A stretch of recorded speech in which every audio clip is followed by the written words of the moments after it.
10 বস্তু যি ঔষধৰ দৰে কাম কৰে কিন্তু ঔষধ নহয়। আমাৰ ঘৰত বা আপোনাৰ ঘৰত পাকঘৰৰ সামগ্ৰী হয় এই 10 বস্তু। তেনে সাধাৰণ মছলা কোৱা হয় যে মছলা খালে হেনো স্বাস্থ্যৰ কাৰণে বেয়া।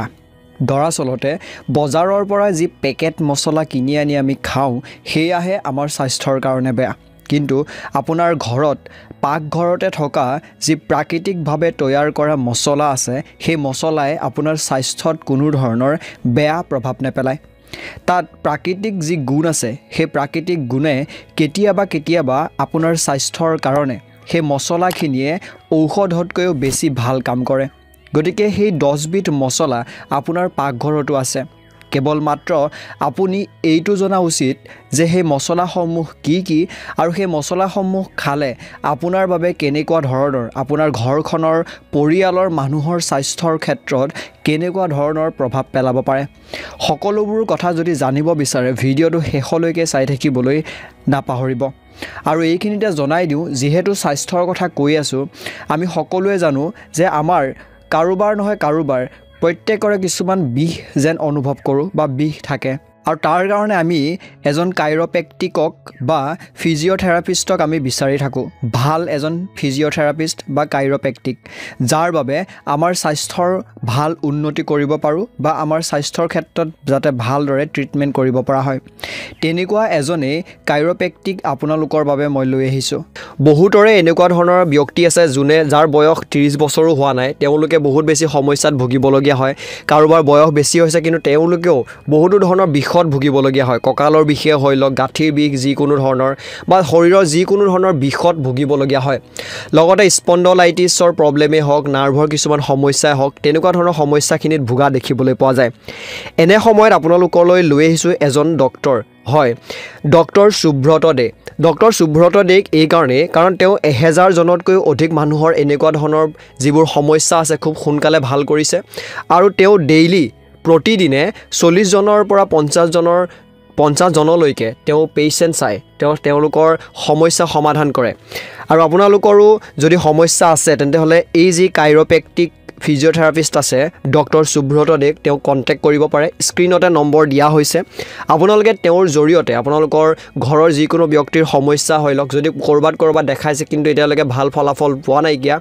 তেওঁৰ সৈতে যোগাযোগ কৰিব পাৰে আৰু যোগাযোগ কৰি চাওক। এবাৰমান তেওঁক ফোনটো কৰি চাওক, নিশ্চয়কৈ আপোনালোকৰ আশা কৰিছোঁ নতুন বছৰটোতে আপোনালোকৰ যিবোৰ সমস্যা আছে, হয়তো গাঁঠিৰ বিষ বা এনেকুৱা ধৰণৰ সমস্যাখিনিৰ পৰা আপোনালোকে সকাহ পাব পাৰিব। এতিয়া আমি ভিডিঅ'টোলৈ আগবাঢ়োঁ। প্ৰথমবিধ আপোনাৰ পাকঘৰত থকা মছলা হৈছে পিঁয়াজ।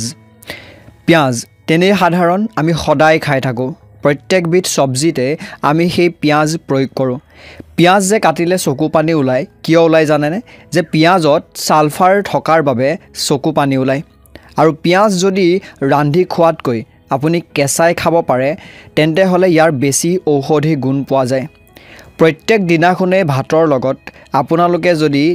প্ৰতিদিনে এটাকৈ কেঁচা পিঁয়াজ খাব পাৰে তেন্তে হ'লে সেই এটাকৈ কেঁচা পিঁয়াজ খোৱাৰ অভ্যাসটোৱে আপোনাৰ হাৰ্ট খুব বেছি ষ্ট্ৰং কৰি তোলে, লগতে পেচাব পৰিষ্কাৰ কৰাত যথেষ্ট সহায় কৰে। সেইকাৰণে গৰমৰ দিনত প্ৰত্যেক দিনাখনে এটাকৈ কেঁচা পিঁয়াজ খালে আমাৰ স্বাস্থ্যৰ ক্ষেত্ৰত বিশেষকৈ ইউৰিনেৰী কোনো ধৰণৰ প্ৰব্লেমত পৰিবলগীয়া নহয়। পিঁয়াজত এবিধ ইনুলিন নামৰ ফাইবাৰ থাকে, যিয়ে আমাৰ অন্ত্ৰত থকা কিছুমান উপকাৰী বেক্টেৰিয়াক বৃদ্ধি কৰাত সহায় কৰে, যাতে আমাৰ শৰীৰৰ কামবোৰ খুব সুন্দৰকৈ চলি থাকে। পিঁয়াজ খালে আমাৰ ডাইজেষ্টিভ ছিষ্টেমটোক বা আমাৰ হজম শক্তিক খুব বেছি শক্তিশালী কৰি তোলে। গতিকে পিঁয়াজ হৈছে এবিধ মছলা যি যদি আপোনালোকে কেঁচাই খাব পাৰে শৰীৰৰ কাৰণে খুবেই বেছি উন্নত পৰিমাণৰ প্ৰদৰ্শন কৰিব। পিঁয়াজৰ এটা বিশেষ ঔষধি গুণ আছে। আমাৰ কেতিয়াবা এৱা ভগা বুলি কোৱা হয়, অৰ্থাৎ নাকেদি তেজ ওলায়। আৰু এনেকুৱা সময়ত যদি কেঁচা পিঁয়াজৰ দুটোপাল পিঁয়াজৰ সেই ৰস দুটা নাকৰ ফুটাতে দি দিয়া হয় তেন্তে হ'লে সেই এৱা ভগা বা তেজ ওলোৱা তৎক্ষণাতে বন্ধ হৈ পৰে। যদি আমাৰ চৰ্দি কাহ বা এনেকুৱা ধৰণৰ যদি কিছুমান বেমাৰ হয় তেতিয়া কেঁচা পিঁয়াজ খোৱাটো খুবেই বেছি ভাল আমি হয়তো দেখিবলৈ পাওঁ যে চৰ্দি লাগিলে আমি কেঁচা পিঁয়াজ খালে আমাৰ সেই কেঁচা পিঁয়াজৰ যি জ্বলন নিচিনা হয় সেই বস্তুতে আমাৰ মুখখন বা আমাৰ শৰীৰটো অকণমান হ'লেও ভাল কৰে লগতে কেঁচা পিঁয়াজৰ লগত যদি মৌজোলৰ ৰস মিহলি কৰি খোৱা হয় তেন্তে হ'লে ইয়াৰ ঔষধি গুণ দুগুণে বাঢ়ি যায় এচামুচ কেঁচা পিঁয়াজৰ ৰসৰ লগত এচামুচ যদি মৌজোল মিহলি কৰি খাব পাৰে খুবেই বেছি আপোনালোকৰ শৰীৰৰ কাৰণে বা ঔষধি গুণ হিচাপে বেছি ভাল কাম কৰিব 2 নম্বৰৰ পাকঘৰত পোৱা ঔষধি মছলাবিধ হৈছে আদা আদাৰ ওপৰত মই অন্য এটা ভিডিঅ' বনাই থৈছোঁ যিসকলে চাইছে গম পাইছে আদা হৈছে খুবেই বেছি ভাল আমাৰ পেটৰ পাচন তন্ত্ৰৰ কাম কাজ কৰিবৰ কাৰণে সুকলমে চলাই নিবৰ কাৰণে এবিধ ভাল ঔষধি বস্তু বিশেষকৈ মহিলাসকল যাৰ পিৰিয়ডছৰ সময়ত খুবেই বেছি পেট পেইন কৰে পেটত বিষ হয় সেই সকল মহিলাই যদি আদাৰে তৈয়াৰ কৰা বনৌষধি চাহ খায় খুবেই বেছি আৰাম বা ৰেহাই লাভ কৰে লগতে লিভাৰৰ সমস্যাত পৰি থকা ব্যক্তিসকল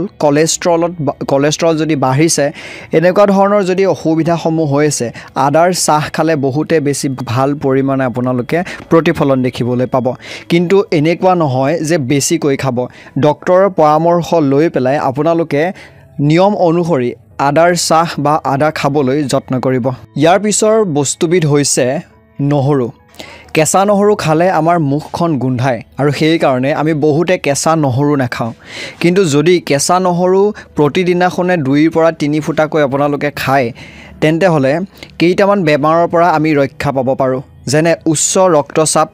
বৰ্ধিত কলেষ্ট্ৰল ডায়েবেটিছ আৰু ফেটি লিভাৰৰ দৰে বেমাৰৰ পৰা আমি নিজকে বচাবলৈ সক্ষম হওঁ বা নিয়ন্ত্ৰণ কৰিব পাৰোঁ গতিকে কেঁচা নহৰু খোৱাটো আমাৰ স্বাস্থ্যৰ কাৰণে এক প্ৰকাৰে খুবেই বেছি ভালহে প্ৰতিফলন কৰে পুৰুষ আৰু মহিলাৰ হৰম'নখিনি সক্ৰিয় বা হৰম'নখিনি নিয়ন্ত্ৰণত ৰখাত খুবেই বেছি সহায় কৰে আৰু আমাৰ স্কিন আৰু চুলি ভাল কৰাটো যথেষ্ট পৰিমাণে নহৰুৱে সহায় কৰে কিন্তু যিসকলৰ নিম্ন ৰক্তচাপ অৰ্থাৎ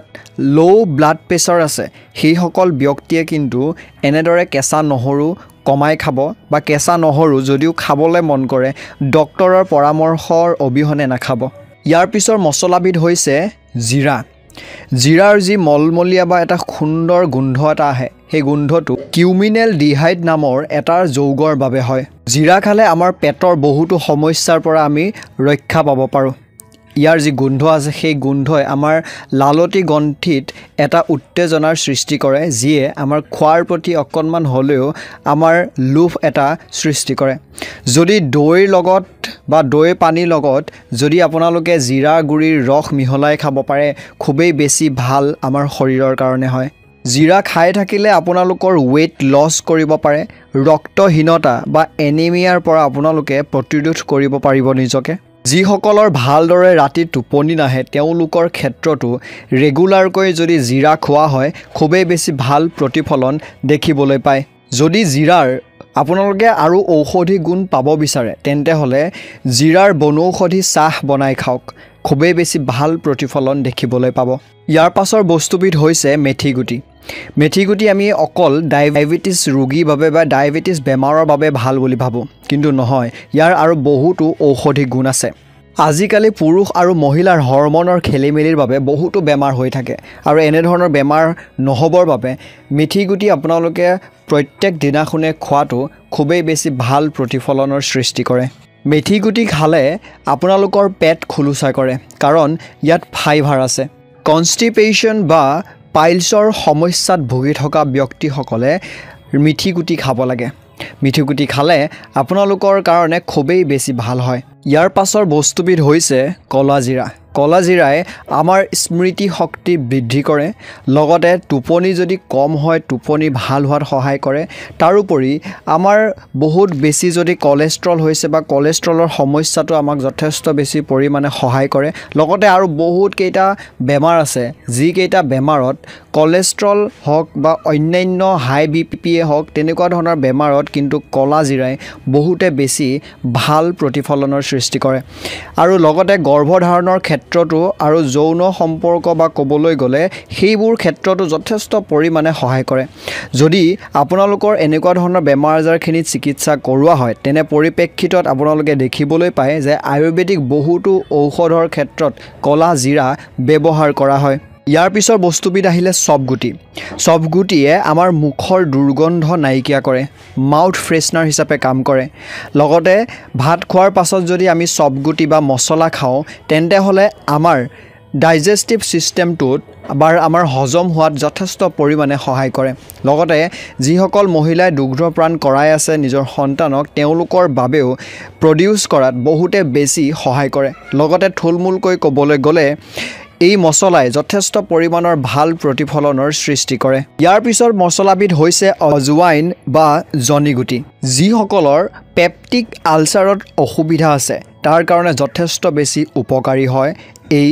জনিগুটি যিসকলৰ গাঁঠিৰ বিষৰ সমস্যা আছে তেওঁলোকৰ বাবেও যথেষ্ট বেছি উপকাৰী যিসকল মহিলাৰ পিৰিয়ডছৰ সময়ত হেভি ব্লিডিং হয় তেওঁলোকৰ বাবেও অজৱাইন বা জনিগুটি খুবেই বেছি ভাল হয় যিসকলৰ হাঁপানি বা ব্ৰংকাইটিছৰ দৰে সমস্যা আছে তেওঁলোকৰ বাবেও যথেষ্ট পৰিমাণৰ ভাল হয় এই জনিগুটি ইয়াৰ পাছৰ বস্তুবিধ হৈছে